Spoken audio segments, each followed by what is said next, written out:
Yesu ashimwe, mwaramutse neza, muri amahoro, mugire umunsi mwiza, mugire umunsi w'umugisha. Tugiye gufatanya muri iyi minsi kuganira ku ijambo ry'Imana mu gitondo kare kugira ngo tuyiragize, dutindane nayo kandi ibyo dushakaho rwose ibituboneho. Reka rero tuzabane muri iyi minsi ikurikiranye iminsi nk'irindwi tuganira ku magambo y'Imana. Amagambo nifuza ko tuganiraho aravuga ngo ninde uzatura ku musozi wawe wera. Reka dusenge. Mwuka wera w'Imana tuguhaye ikaze nanone nubwo utajya udusiga, ariko aka kanya ongera ubane natwe muri aka kanya k'ijambo, muri aka kanya ko gusenga. Ntibibe amagambo gusa asanzwe, ahubwo imbaraga zawe zibimanukiremo, ziteze umutima inyota idasanzwe yo gushaka mu maso y'Imana, inyota idasanzwe yo kwigumira mu buturo bw'Uwiteka ku musozi we wera tutamanuka y'ukundi, inyota idasanzwe yo kwigumira muri presence y'Imana mu kubaho kwayo nk'uko tubishaka. Urakoze Mwuka wera, bana natwe, ukorane natwe by'ubutwari kandi imitima yacu uyuzuza gushaka kw'Imana. Mu izina rya Yesu dusenze, amen. Amagambo tuzaganiraho muri iyi minsi aravuga ngo ninde uzatura ku musozi wawe wera. Iyo dusomye muri Zaburi ya 15 kuva ku murongo wa mbere, uze kuyisoma yose, ntabwo ari ndende, ariko tuzatinda cyane kuri murongo wa mbere. Zaburi ya 15, reka dusome uyu munsi umurongo wa mbere n'uwa kabiri. Haravuga ngo Uwiteka, ninde uzaguma mu ihema ryawe, ninde uzatura ku musozi wawe wera, n'ugendera mu bitunganye, agakora ibyo gukiranuka, akavuga iby'ukuri nk'uko biri mu mutima we. Nukomeza hepfo bazagenda bavuga n'ubundi biranga. Abo bantu bazaguma mu ihema ry'Uwiteka, bazaguma ku musozi we. Uwiteka, ninde uzaguma mu ihema ryawe, ninde uzatura ku musozi wawe wera. Iyo tuvuze aya magambo ntabwo ari ku musozi. Mu isezerano rya kera niko byari bimeze, wenda hari ahantu abantu basabwaga kuba bari kugira ngo bahahurire n'Imana, ariko uyu munsi iyo tuvuze mu ihema ry'Imana, iyo tuvuze ku musozi wayo wera, ni ubusabane bwacu n'Imana, ni ukumana n'Imana mu mutima wanjye. Ntagire igisunika Imana ngo kiyimure, nubwo busabane bwimbitse bukorerwa mu mutima. Nta bundi buturo uyu munsi twasanga mu Imana. Mu mutima we niho yifuza gutura, niho yifuza ko utayigiza hirya, niho yifuza ko itagira ibindi bintu biyibyiga. Naho ngaho rwose ni mu mutima. Iyo tuvuze ngo ninde uzatura ku musozi wawe wera, cyangwa ninde uzaguma mu ihema ryawe, mu yandi magambo ninde uzagumana ubusabane n'Imana atabujyamo yongera abuvamo. Kuva rero mu itangiriro, umunezero w'Imana wari ukubana n'abantu. Nibyo binezaneza by'Imana, niwo munezero w'Imana, ni ukubana n'abantu. Imana yaremye umuntu, mu itangiriro turabibona, buri munsi bagiraga ikiganiro, barabanaga. Rero ibinezaneza by'Imana byari ukubana n'abantu. Ibyo bintu tubona mu Migani nanone 8:30 agace ka B, karavuga ngo kandi ibinezeza byanjye byari ukubana n'abantu. Iteka Imana yifuza kubana n'abantu no kugumana nabo, atari uko babana mu buryo bwa bushyitsi cyangwa se bagenda bagaruka, ahubwo Imana yifuza kuba mu bantu, yifuza kubana n'abantu. Niyo mpamvu kuva nanone mu itangiriro Satani yabirwanije icyo kintu Imana yifuza cyo kugumana n'abantu bayo. Satani arakirwanya yivuye inyuma, nawe yarabirwanyije kuva mu itangiriro. Uko Imana yabigambiriye umuntu akiremwa, ikifuza kubana n'umuntu ngo bahorane basabane, niko Satani nawe yabirwanije yivuye inyuma kuva mu itangiriro. Ni ukuvuga ngo ahora ashaka kubuza umuntu amahirwe aruta ayandi yo kugumana n'Imana. Ni amahirwe aruta ayandi kugumana n'Imana, nkaguma muri ubwo busabane na Data, ni amahirwe aruta ayandi. Satani rero nawe ahora ashaka kubuza umuntu ayo mahirwe aruta ayandi, yifuza ko umuntu yasohoka mu kubaho kw'Imana. Nta kindi kandi turabizi kidutandukanya n'Imana ni ukutumvira. Ikintu gituma tutagumana mu busabane n'Imana ni ukutumvira, cyangwa se kutwita icyaha. Kutumvira kose ni icyaha. Nta kindi kidutandukanya no kubana n'Imana. Nta kindi cyamanura umuntu kurira musozi w'Imana wera ni ukutumvira Imana. Nta kindi kintu kivana umuntu mu kubaho kw'Imana kimutandukanya n'Imana ni ukutumvira cyangwa se icyaha. Kuba watangiye kuzamuka uyu musozi w'Imana wera, nk'uko turimo tuvuga ngo ninde uzatura ku musozi wawe wera, murumva harimo ijambo gutura. Gutura ni ukugumayo, ni ukwiberayo ubutahava. Rero turimo turavuga ku bantu batangiye kuzamuka uwo musozi, ku bantu batangiye kuba muri uko gutura, ku bantu barimo baganayo. Aribyo twagereranya no gukizwa. Urya munsi nakijijwe, turimo kuvuga uyu musozi w'Imana wera, ni nko gutangira kuwuzamuka. Ni ukuvuga ngo hari urugendo natangiye. Abantu batangiye gukizwa, bagiye kubana n'Imana mu buryo buhoraho, ariko Satani arabirwanya. Umwanzi agakora uko ashoboye ngo ntibatindeyo, batangire basogongere ariko ntibagumeyo. turimo turavuga ngo ninde uzatura ku musozi wawe wera. Mbese satani yemera ko wawugeraho ariko ntuwugumeho, watera intambwe yo gukizwa ariko ntugume mu busabane n'Imana, ukihana ku nshuro ya mbere ugahinduka umwana w'Imana ariko ubusabane bwawe ntiburindwe. Rero satani azakora uko ashoboye kugira ngo akubuze gutura no kuguma mu busabane n'Imana. Ushobora gusogongera ugatera intambwe ugakizwa, ndetse turimo turaganira n'abantu bateye iyo ntambwe, ariko satani agakora uko ashoboye kugira ngo utazagumayo. Kimwe ku mukino akoresha, azana igitekerezo gisa n'icyoroheje yagisize amabara meza akerekana ko atari ikibi. Ni ukuvuga ngo satani kugira ngo atere abatangiye urugendo rw'agakiza, ntabwo abaterera mu bintu bikabije biteye ubwoba uzahita umenya neza ko ari imigambi ya satani. Uko abigenza akora ku buryo abisiga akabimakiye akabyambika ubwiza ku buryo udahita ubona umugambi wa satani uri inyuma yabyo, kuko bije bigaragaza satani neza benshi ntabwo bagwa muri uyu mutego. Ni icyo ngicyo agambiriye, ni ugufata kukwinjizamo igitekerezo gisa nk'icyoroheje, kitakwereka ko wahemukiye Imana, kitakwereka ko utayumviye rwose, kigaragara nk'aho ari gitoya cyane, akacyambika ibara ryiza kugira ngo umuntu atakimenya, yarangiza akaduhisha n'ingaruka zizava muri icyo kintu, ahubwo akatwereka inyungu turi bubikuremo. Uko niko yabigenje mu buzima bwa Eva. Satani mu itangira igice cya 3 umurongo wa 4 kugeza ku 5, ngo iyo nzoka ibwira umugore iti gupfa ntimuzapfa. Muri Bibiliya ijambo ry'Imana avuga ngo reka da ntimuzapfa, kuko Imana izi yuko ku munsi mwaziriyeho amaso yanyu azahweza mugahindurwa nk'Imana mukamenya icyiza n'ikibi.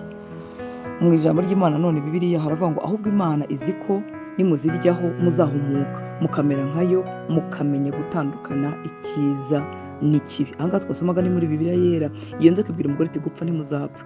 Bibiliya ijambo ry'Imana rivuga ngo reka da ntimuzapfa. Bibiliya ijambo ry'Imana kugira ngo ahubwo Imana izi ko nimuziryaho muzahumuka mukamera nkayo mukamenya gutandukanya icyiza n'ikibi. Ayo magambo ukiyumva wakumva nta kintu gikomeye kirimo, nta kintu kigiye kuvana abantu ku musozi wera w'Imana, nta kintu kigiye kuvana abantu muri presence y'Imana, birasa nk'ibyoroheje. Urebye iby'Imana yari yarabasabye ntabwo satani yanyuranyije nabyo cyane. Iyo biba cyane uyu mugore ndetse n'umugabo we bari guhita babona umutego birimo, ariko satani yavuze ibyenda gusa n'iby'Imana yavuze. Na n'uyu munsi nuko atugenza, yinjizamo akantu gatoya katujyana mu kutumvira Imana, ariko ari gatoya rwose, atari akantu gakabije, utabona ikintu kinini, utabona ububi bwabyo. Uko yagenje Eva n'umugabo we niko natwe tugenza uyu munsi. Urebye amagambo bari babwiwe n'Imana yenda gusa neza nayo satani yari yababwiye. Mu itangiriro none ibice 2 mu 16 na 17, ngo Uwiteka Imana iramutegeka iti ku giti cyose cyo muri iyo ngobyi ujye urya imbuto zacyo uko ushaka, ariko igiti cy'ubwenge umenyeshe icyiza n'ikibi ntuzakiryeho, kuko umunsi wakiriyeho no gupfa uzapfa.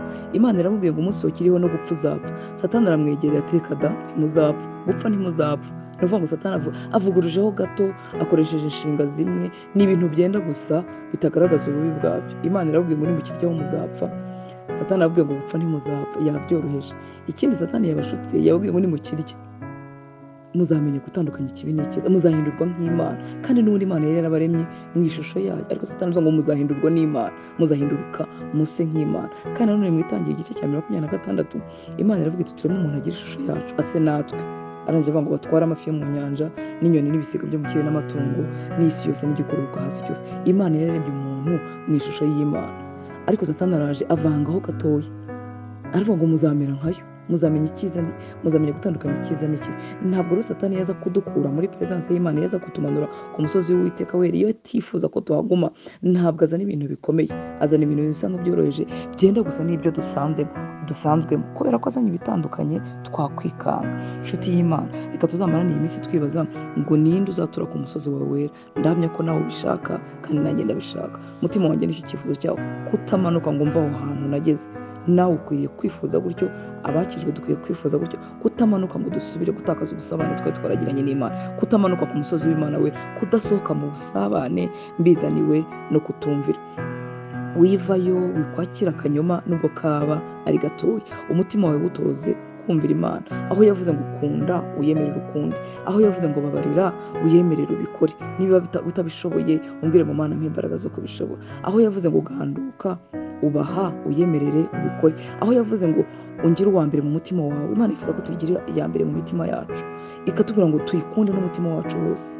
Icyo ibishaka ni uko wakuramo ibimutwara umwanya, ibintu bibyiga Imana mu mutima wawe wabikuramo. Ikintu cyose Imana igusaba gukora ugikore, kizirikanwe n'umugisha, kizirikanwe no kutava mu busabane. Iyo Satani yinjiyemo akantu gatoya gatuma dutakaza ubu busabane, gatuma tumanuka kuri uriya musozi w'Imana wera. Ninde uzaguma ku musozi wawe wera? Nukora ibyo gukiranuka, ngo nugendera mu bitunganye agakora ibyo gukiranuka. Kuva ku musozi w'Imana wera, gutakaza presence y'Imana ni ibintu byoroshye, ni akanya gatoya, hanyuma tugatangira kubihirwa imihangayiko y'ubuzima ikatwica, umwanzi Satani akatwivuga hejuru kandi ari we watumanuyemo. Kutumvira Imana rero nubwo kaba ari akantu gasa nk'agatoya, ariko Satani agakoresha, hanyuma tugatandukana na cya kindi. Mwibuke ko aba bantu babanaga n'Imana, igitondo n'umugoroba bari batuye mu kubaho kw'Imana, ariko ibi bintu, iyi mvugo Satani yagoretseho gatoya ibatandukanije n'Imana burundu.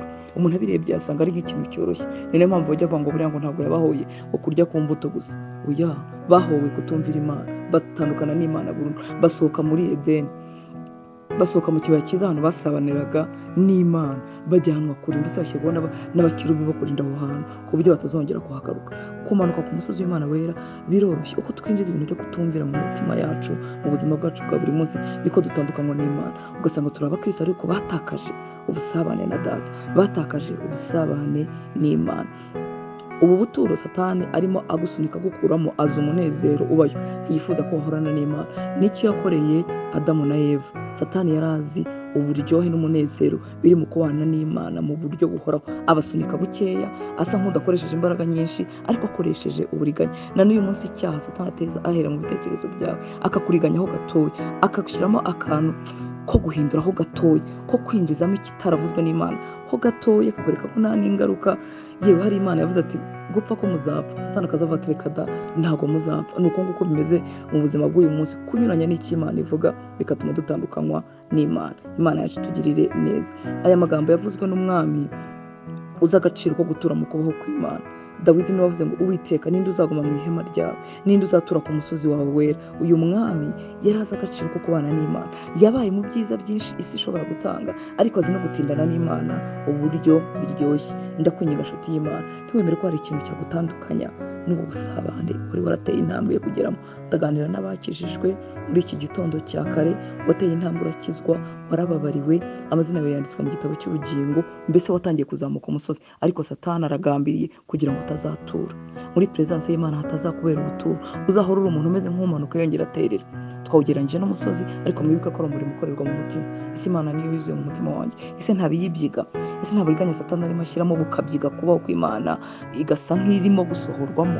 Satani rero yifuza yuko wahora umeze nk'utangira urugendo, uratangiye kumuzamuka ku musozi w'Imana wera, mu gitondo urongera urahamanuwe no kutumvira. Mu bigaragara ku mubiri no mu bwenge no mu bifatika, hari igihe nta kintu kiba kigaragara, ariko mu buryo bwo mu mwuka kiba cyakoretse. Mba natakaje, mba navuye ahantu hari haryoshye, ahantu ho kubana n'Imana, ibintu ntabasha kugura amafaranga, ibintu isi idashobora kuma, Satani abanyaze kabimanukamo. Uko basohowe muri Edeni, niko bituma rero ko dutandukanywa no kubaho kw'Imana. Imana yacu tugirire neza. Zaburi 65 umurongo wa 5 haravuga ngo hahirwa umuntu utoranya ukamwiyegereza, kugira ngo agume mu bikari byawe. Tuzahazwa n'ibyiza byo mu nzu yawe, ibyiza byaheraho mu rusengero rwawe. Hahirwa umuntu utoranya ukamwiyegereza. Nshuti y'Imana, igihe wakijijwe wari umunyamahirwe uruta abandi ku isi. Urya munsi wakijijwe kubw'ubuntu bw'Imana, ukatura ukizera n'umutima wawe, ukatura ukemera Kristo nk'umwami n'umukiza w'ubuzima bwawe, wabaye umunyamahirwe uruta abandi. N'uyu nguyu uvugwa hano ngo hahirwa umuntu Uwiteka atoranya akamwiyegereza. Kiriya gihe yaragutoranyije mu maganya menshi y'abanyabyaha, arakwiyegereza. Ayo mahirwe uyatakaza. Icyo Satani agambiriye ni uko utatura. Warasogongeye, ariko ntifuza ko wigira imbere ngo ubane n'Imana mu buryo buhoraho. Nshuti y'Imana, ima Satani umwanya wiva mu kubaho kw'Imana, wiva ku musozi wayo wera, kubera akantu, kubera umuntu, kubera ibihe runaka uciyemo, wenda byagucogoza cyangwa byagerageza kwizera kwawe, wimanuka kuri uwo musozi waterewe, wawutereye nk'inshuti y'Imana, uterera nk'umuntu wakunzwe n'Imana, Imana ikakwiyegereza, umanuka wibuke ko ibinezaneza by'Imana ari ukubana n'abantu. Imana yaranezerwa ko yazaga kuganira na Adamu bakagirana ikiganiro. Imana yaranezerwa uko Imana ibona umwanya mu mutima wawe niko inezerwa. Tuzakomeza ku munsi w'ejo, ukomeze wibaza ngo ninde uzatura ku musozi wawe wera. Ese Mana, nanjye naba muri abo bantu batajya bamanukayo? Nanjye naba muri abo bantu bagumyeyo, barasogonye ariko bagumyeyo? Imana iguha umugisha, Imana ikwambika imbaraga. Tuzakomeza ku munsi w'ejo. Data, mu izina rya Yesu, ndagushimira ineza yawe, ndagushimira ko muri aba bantu wakunze, aba bantu bahiriwe watoranyije ukabiyegereza, ndagushimira ko turimo.